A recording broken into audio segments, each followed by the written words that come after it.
Today we are going to learn a new topic from chapter Nationalism in India, and today's topic name is differing strand within the movement. Means movement is one, एक ही movement के अंदर was the Swaraj, but their ways also different.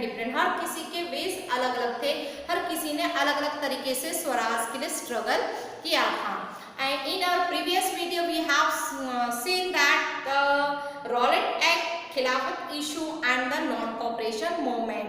In Khilafat issue में हमने देखा था कि जो Ottoman Turkey का एम्पायर है that was defeated in world war first, और उसके बाद उस पर हार्श ट्रीटी लागू की गई थी, और जो ऑटोमन एम्पायर के खलीफा है, खलीफा के पावर्स को खत्म कर दिया गया था. इसलिए मोहम्मद अली, शौकत अली, इन्होंने क्या किया था, खलीफा के पावर को रिस्टोर करने की कोशिश की थी, और उसके लिए उन्होंने एक कमेटी फॉर्म की थी बॉम्बे में मार्च में 1919 में. और गांधी जी तो देख ही रहे थे, Gandhi ji want to bring together Hindu and Muslim for the struggle, जो फ्रीडम का स्ट्रगल था, क्योंकि गांधी जी ने रियलाइज किया था कि बिना यूनाइट हुए हम स्ट्रगल नहीं कर सकते हैं, इसीलिए हमें हिंदू और मुसलमान को यूनाइट होना बहुत ज़रूरी है. और इसीलिए गांधी जी चांस देख ही रहे थे, उन्होंने बहुत अच्छा मौका मिला था कि मोहम्मद अली, शौकत अली के साथ मिलकर काम करने का, और उन्होंने इस तरीके से मुस्लिम को भी अपने साथ यूनाइट कर लिया था. वन अम्ब्रेला में उन्होंने वर्क करना शुरू कर दिया था. ये हमने देखा था रॉलेट एक्ट में. दैन रॉलेट एक्ट में जलियांवाला बाग में क्या is important, and Rowlatt Act also important. फिर उसके बाद हमने non cooperation movement. Gandhi ji said that British were showing their power because we are support them, हम उनको सपोर्ट कर रहे हैं. अगर हम उन्हें नॉन कॉपरेट करें, उन्हें सपोर्ट ना करें, तो वो यहाँ पर ज़्यादा समय तक के नहीं टिकेंगे. और इसीलिए हमें क्या करना है कि जितने भी उनके टैक्स दिए हुए हैं, टाइटल्स दिए गए हैं, जितना भी उनका जो वर्क है या बिजनेस है, उसे हमें क्या करना है, बॉयकॉट कर देना है टोटली. इसी से क्या होगा कि अगर हम उन्हें सपोर्ट नहीं करेंगे तो ज़्यादा समय तक के यहाँ पर टिक नहीं पाएंगे. फिर आज हम देखेंगे कि different strand within the movement. तो इसमें सबसे पहला था the non cooperation Khilafat movement begin in January 1921. Non cooperation और खिलाफत मूवमेंट 1921 में बनी थी. And then the various social group was form, बहुत से सोशल ग्रुप फॉर्म किए गए थे. And their aim was same, उनका एम सेम था, स्ट्रगल, फ्रीडम के लिए स्ट्रगल देना. बट उन्होंने एक अलग अलग तरीका अपनाया था, स्ट्रगल लेने के लिए अलग अलग तरीका अपनाया था. तो सी जो the movement in the towns, towns में मूवमेंट कैसे की गई थी, शुरुआत कैसे की गई थी टाउन्स में. The movement started with the middle class participation. Middle class participation, school, colleges, courts बायकॉटेड, boycott of foreign clothes, picketing of liquor shop and harm colonial economy. तो सबसे पहले देख लेते हैं कि ये जो मूवमेंट है, that movement was start in town by the middle class participation. उसमें मिडिल क्लास के लोगों ने पार्टिसिपेट किया था, जस्ट लाइक स्कूल के स्टूडेंट्स थे, टीचर्स थे, प्रिंसिपल्स थे एंड लॉयर्स थे. तो स्कूल्स और कॉलेजेस का बॉयकॉट कर दिया गया था, स्टूडेंट्स ने स्कूल्स को छोड़ दिया था, टीचर्स एंड प्रिंसिपल्स ने रिजाइन दे दिया था. सेम लॉयर्स जो थे उन्होंने अपनी लीगल प्रैक्टिस बंद कर दी थी. इस तरीके से उन्होंने टोटली क्या कर दिया था, बॉयकॉट कर दिया था उन चीज़ों का. फिर बॉयकॉट ऑफ फॉरेन क्लॉथ्स, कि हम फॉरेन क्लॉथ्स नहीं पहनेंगे, क्योंकि हम जो फॉरेन चीज़ें खरीद रही है, फॉरेन के कपड़े हम पहन रहे हैं, तो जितना भी हमारा जो पैसा है फॉरेन में जा रहा है, हमें कुछ भी नहीं मिल पा रहा है. तो इसकी वजह से हम फॉरेन की क्लॉथ्स भी पहनना बंद कर देंगे. देन उसके बाद उन्होंने क्या किया था, पिकेटिंग ऑफ लिकर शॉप्स में, जो लिकर शॉप्स थे उसका जो एंट्रांस है बंद कर दिया था. लेकिन इसके पहले स्कूल एंड कॉलेजेस और कोर्ट्स को बॉयकॉट करने के बाद वहाँ पे जो काउंसिल इलेक्शंस था, काउंसिल इलेक्शन को भी उन्होंने रिफ्यूज कर दिया था कि we were not accepting that election. हम इलेक्शन, सिर्फ वो इलेक्शन कहाँ हुआ था, मद्रास में, बिकॉज मद्रास में जो पार्टी लड़ रही थी वो पार्टी थी justice party. In that party no one is a Brahmin, कोई भी ब्राह्मण नहीं थे, नॉन ब्राह्मण पार्टी थी. और मद्रास में जस्टिस कम्युनिस्ट पार्टी ये चाहती थी कि अगर हम इलेक्शन लड़े तो हमारा पावर पॉलिटिक्स में बढ़ सकता है, इसलिए सिर्फ मद्रास में ही काउंसिल इलेक्शन हुए, उसके बाद कहीं पे भी काउंसिल इलेक्शन नहीं किए गए, उसे भी रिजेक्ट, उसका भी बॉयकॉट कर दिया गया। अब non cooperation of the economic front व मोर ड्रामेटिक, फॉरेन गुड्स को हमने बाइकआउट कर दिया। उसके बाद जो पिकेटिंग ऑफ लिकर शॉप्स थे, लिकर शॉप का जो मेन एंट्रेंस है उसको बंद कर दिया गया, मीन्स कोई भी लिकर शॉप में नहीं जा सकता था इस तरीके से। देन क्लॉथ बिटवीन 1921 एंड 1922 में ड्रास्टिक चेंजेस हुए। जो क्लॉथ का इंपोर्ट था 1991 में वो था 102 करोड़, तो वो कितना हो चुका था 1922 में 57 करोड़। यानी अब लोग वो चीज़ों का यूज नहीं कर रहे थे। 1991 में कितना था उसका इंपोर्ट किया जा रहा था फॉरेन से चीजें 102 करोड़, और वही 1922 में 57 करोड़ हो चुका था। In many places merchants and traders refuse, बहुत सी जगह पे जो मर्चेंट्स थे, ट्रेडर्स थे, उन्होंने रिफ्यूज कर दिए थे कि हमें फॉरेन की कोई भी चीजें नहीं खरीदना, उनके साथ कोई भी बिजनेस नहीं करना है। And began discarding imported clothes को इम्पोर्ट करना उन्होंने बंद कर दिया था। And wearing only Indian clothes, उन्होंने इंडियन क्लॉथ्स ही पहनना शुरू कर दिया था। And that was the khadi. अब उन्होंने किसका यूज करना शुरू कर दिया था? खादी का यूज करना शुरू कर दिया। हाँ, कॉलोनियल इकोनॉमी, और इससे क्या हुआ, जो कॉलोनियल इकोनॉमी थी उसको बहुत बड़ा नुकसान हुआ, क्योंकि लोगों ने फॉरेन चीज़ों को टोटली बॉयकॉट कर दिया, इम्पोर्ट बंद कर दिया, इसलिए फॉरेन से कोई भी चीज़ें इंपोर्ट नहीं हो रही थी और इसीलिए उनकी इकोनॉमिक कंडीशन खराब हो चुकी थी। तो इस तरीके से हमने देखा बिगिनिंग की किस तरीके से टाउन्स में मूवमेंट शुरुआत हुई।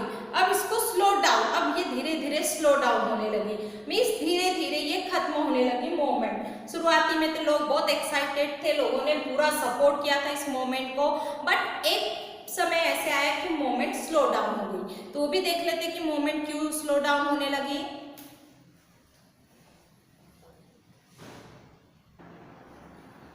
But this movement was slow down in the cities, many cities areas, and there were so many reasons, उसके बहुत से रीजन थे कि why was this movement slow down in cities areas. तो फर्स्ट इज हमने देखा है कि लोगों को क्या किया गया था, boycott the foreign clothes and wear the khadi, and that was made in India.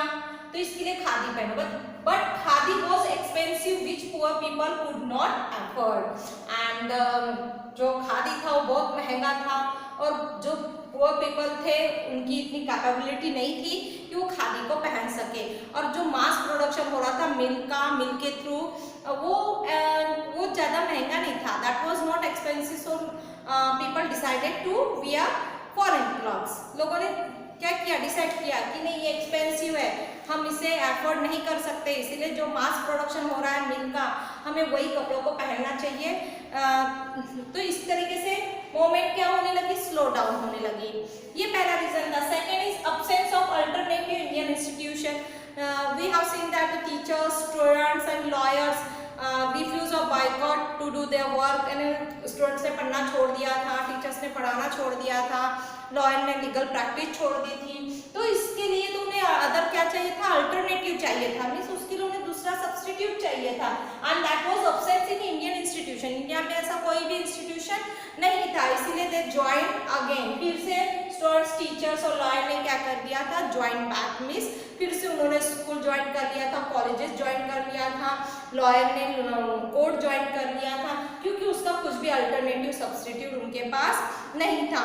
और इसीलिए this were slow down come up, और इसीलिए धीरे धीरे ये जो मूवमेंट है वो स्लो डाउन होने लगी थी। So students and teacher began trekking back of government school, फिर से स्टूडेंट्स और टीचर गवर्नमेंट स्कूल्स में जाने लगे, फिर से लॉयर अपने कोर्ट में जाने लगे। तो इस तरीके से मूवमेंट क्या होने लगी, स्लो डाउन होने लगी।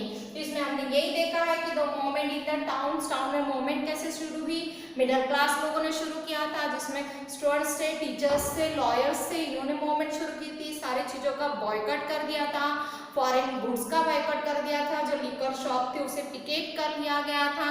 इस तरीके से धीरे धीरे क्या किया गया कि जो फॉरेन के जो इंपोर्ट था वो बंद करा दिया गया था, बिजनेस बिजनेसमैन ट्रेडर्स जो थे उन्होंने कोई भी कांटेक्ट नहीं रखा था फॉरेन की चीज़ों से, लेकिन एक समय ऐसे आया कि फिर से लोगों को वो सारी चीज़ों को ज्वाइन करना पड़ा और इसी की वजह से जो मोमेंट स्टार्टिंग में बहुत पावरफुल थी, धीरे धीरे मोमेंट स्लो डाउन होने लगी। अब सेकेंड था rebellion in the country side. अभी तक ये तो हमने देखा कि मोमेंट इन द टाउन्स में किस तरीके से मूवमेंट हुआ था। अब देखेंगे कि जो रिबेलियन है वो कंट्री साइड में कैसे हुआ था, जो हमारा 2.2 टॉपिक है।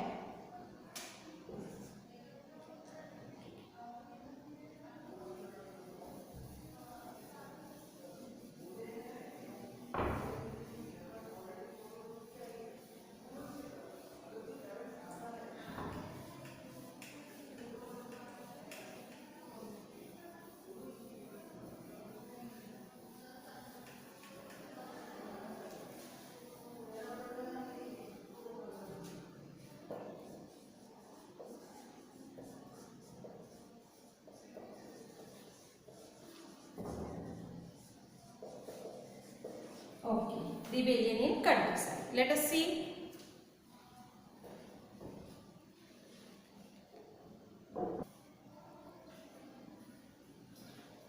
Peasants. अब rebellion in countryside. हमने देखा है कि non cooperation that was spread in the towns and after that it spread in countryside. तो इसमें peasants and tribals दो लोगों के बारे में देखेंगे। तो first see about the peasants. जो peasants का ग्रुप था that was led by Baba Ramchandra, movement against landlord and Talukdar, high rates in security of tenure, beggar, organized नाई धोबी बंस, setting up of किसान सभास with branches in many villages. ये हमारे कुछ point है जो हम इसमें कवर करेंगे। तो ये जो अवध peasant था, peasants, it was led by the Baba Ramchandra and he was a sannyasi belong to Fiji and he was a indentured labor. Indentured labor means bounded labor, जिनको बाउंड करके साइन किया जाता है उनसे ही उतने समय तक के काम कराया जाता है। तो वो बाउंड इंडेंचर्ड लेबर थे, बाउंडेड लेबर थे। द मूवमेंट वर अगेंस्ट, ये जो मूवमेंट थी that were against the landlord and taluqdars. They were demanded the high rents from the peasants. ये किसके खिलाफ थी? लैंडलॉर्ड के खिलाफ थी, तालुकदार के खिलाफ थी, जो हाई रेंट्स मांग रहे थे पीजेंट की तरफ से। और हाई रेंट्स की वजह से वो परेशान हो गए थे peasants. And insecurity of tenure and बेगार मींस टेन्योर मींस जहाँ पे वो किसान क्या करते थे, लैंडलॉर्ड के खेत में काम करते थे, बट उनमें उसकी कुछ भी सिक्योरिटी नहीं थी। क्या वो अगर लैंडलॉर्ड वर्क देते थे तो काम करते थे, नहीं तो वो प्लेस ऐसे कैसे खाली फॉर्म पड़ा रहता था, लेकिन उनको कोई भी उनकी वहाँ पे सिक्योरिटी नहीं थी। एंड बेगार, बेगार मीन्स जहाँ पर बिना पेमेंट किए काम किया जाता है, मीन्स जो landlord Talukdar they were taking the work from the peasant and they were not giving them payment, उनको पेमेंट नहीं दे रहे थे, उनको फ्री में काम, बेगर मीन्स किसी से भी फ्री में काम करवा लेना। तो सेम उनसे फ्री में काम करवाया जा रहा था, इससे भी वो परेशान हो गए थे। अब उन्होंने क्या किया कि हमें इसका अपोज करना है, हमें इसको एक्सेप्ट नहीं करना है। वी ऑर्गेनाइज आवरसेल्फ, हमें अपने आप को ऑर्गेनाइज करना है। जैसे नाई धोबी बंस, जो धोबी थे, नाई थे, जो लैंडलॉर्ड के घर में जाकर काम कर रहे थे, जो वॉशरमैन थे, जो कपड़े धोने का काम करता था, उन्होंने क्या किया कि अब मना कर दिया। बार्बर्स वगैरह इन्होंने मना कर दिया कि नहीं, अब हमें इनके घर जाकर काम नहीं करना है, हम क्या करेंगे, अपना ऑर्गेनाइज होकर इसको टोटली बायकॉट कर देंगे। तो सेटिंग अप ऑफ किसान सभा विद ब्रांचेस इन मेनी। अब क्या हुआ, जो जवाहरलाल नेहरू थे उन्होंने they were starting the tour of villagers का टूर करना उन्होंने शुरू कर दिया। वहाँ पे जाकर उन्होंने विलेजर्स से पूछा कि तुम्हारे क्या ग्रीवेंसेस है, क्या प्रॉब्लम है। उन्होंने टूर कब किया? जून 1920 में उन्होंने टूर किया विलेज एरिया का। वहाँ पे जाकर उन्होंने लोगों को वन बाय वन पूछा, लोगों से बात की। वहाँ पे जवाहरलाल नेहरू और उनके साथ बाबा रामचंद्र और कुछ अदर लोग भी शामिल थे। और बाय अक्टूबर में उन्होंने क्या किया, किसान सभा का ऑर्गेनाइज किया, किसान सभा बनाई। और वो किसान सभा जो है वो 30 branches with in a month, एक महीने में उसके 300 ब्रांचेस सेटअप होने लगे विलेज एरियाज में। और धीरे धीरे स्ट्रगल को शुरुआत होने लगी, धीरे धीरे स्ट्रगल स्प्रेड होने लगा। अब peasant movement how it develop in the form of peasant movement, तो वो अपनी मूवमेंट एक अलग इंडिपेंडेंट बन चुकी थी। कांग्रेस को इसका कुछ भी पता नहीं था, वो कांग्रेस में शामिल होना चाहती थी, बट कांग्रेस के जो लोग थे वो अनहैप्पी थे ये एक्टिविटी से। इतना बड़ा इन्होंने मूवमेंट कर लिया है, तो इससे वो कांग्रेस के लीडर हैप्पी नहीं थे। As the movement of spread in 1921, अब 1921 को ये मूवमेंट स्प्रेड होने लगी। जो तालुकदार थे, लैंडलॉर्ड थे, उनके घर पे अटैक करना शुरू हो गया। जो ग्रेन्स थे, ग्रेन्स की होर्डिंग शुरू हो गई एंड बाजार को लूटना शुरू हो गया। And then in many places local leaders told peasant, means क्या करने लगे पीजेंट ने, जो गोदाम में सामान रखा हुआ था उसको लूटना, बाजार को लूटना शुरू कर दिया। मीन्स हर तरीके से उन्होंने अपोज करना शुरू कर दिया, मूवमेंट शुरू कर दी। अब जो पीजेंट थे वो कह रहे थे कि गांधी जी का कहना है कि हम क्या करेंगे, लैंड को भी डिस्ट्रीब्यूशन करेंगे। यानी Gandhi ji had declare that कि कोई किसी को भी टैक्स नहीं देना है, कोई भी टैक्स नहीं पे करेगा, और जो लैंड होगी सब में इक्वल डिस्ट्रीब्यूशन होगी। यानी इस तरीके से गांधी जी के नाम का यूज किया जा रहा था कि हमको क्या करना है, गांधी जी के नाम का यूज करके लोगों ने अलग अलग तरीके से अपनी मूवमेंट को शुरू रखा। The name of Mahatma was being invoked to section all action and inspiration, means जितने भी लोग एक्शन कर रहे थे, जितनी भी लोगों की इच्छाएं थी, तो उसमें वो क्या बता रहे थे कि गांधी जी का कहना है कि गांधी जी ने कहा है कि किसी को भी टैक्स नहीं देना है, गांधी जी ने कहा है कि हमें लैंड रीडिस्ट्रीब्यूशन हो जाएगा, गांधी जी का कहना है कि हमें फिर से अपने होमलैंड में जाने को मिलेगा, जो हम आगे पढ़ेंगे, जिसमें प्लांटेशन के बारे में है कि प्लांटेशन का क्या, प्लांटेशंस में जो काम कर रहे थे वर्कर्स, उनका क्या कहना था गांधी जी को लेकर। तो मीन्स इसीलिए यहाँ पे कहा गया है कि different stance within the movement, means हर कोई स्ट्रगल चाह रहा था, हर कोई फ्रीडम चाह रहा था और स्ट्रगल कर रहा था, लेकिन हर किसी के तरीके अलग अलग थे। जैसे हमने देखा कि टाउन्स में अलग तरीके से बॉयकॉट किया गया था, पीजेंट एरिया में अलग तरीके से बॉयकॉट कर लिया गया था। इसमें एक एग्जाम्पल दिया गया ट्राइबल्स लोगों ने भी किस तरीके से इसको अपोज किया था, वो भी हम देखेंगे।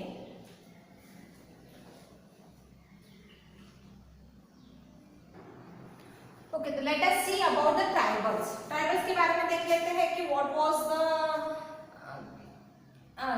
द क्या कहेंगे हम कि जो ट्राइबल्स थे, ट्राइबल का क्या कहना था स्वराज से लेकर, स्वराज को उन्होंने कैसे स्वराज की मीनिंग ली थी। The tribal peasant interpret the message of the Gandhi ji in the different way, जो गांधी जी का मैसेज था फ्रीडम का, इन्होंने ट्राइबल ने एक अलग तरीके से उसे ले लिया था। जैसे द गोदाम हिल्स ऑफ आंध्र प्रदेश के जो गोदाम हिल्स है, for instance militant guerrilla movement शुरू हो गई थी वहां पे 1920s को, and that movement was not for the freedom, means freedom के लिए तो थी, लेकिन उनका वे जो था वो अलग था, क्योंकि जो ब्रिटिश थे, ब्रिटिश ने क्या कर दिया था, वहां पे रहने वाले आंध्र प्रदेश के गोदाम हिल्स में रहने वाले जो ट्राइबल्स है उन्हें रेस्ट्रिक्ट कर दिया था to enter in the forest, and forest is the livelihood of the tribals का लाइवलीहुड था, because the tribals grazing the animals in that forest as well as they collect the food from the forest, means totally their livelihood depend on that forest, and British brought a act, and that act was restrict tribals to enter into the forest में एंटर करने के लिए उन्होंने ऐसा एक act लेकर आया था, और इसकी वजह से जो लोग हैं ट्राइबल्स पीपल्स, उनको लगने लगा कि हम तो बिना फॉरेस्ट के सरवाइव कर ही नहीं सकते हैं, ये सिर्फ हमारा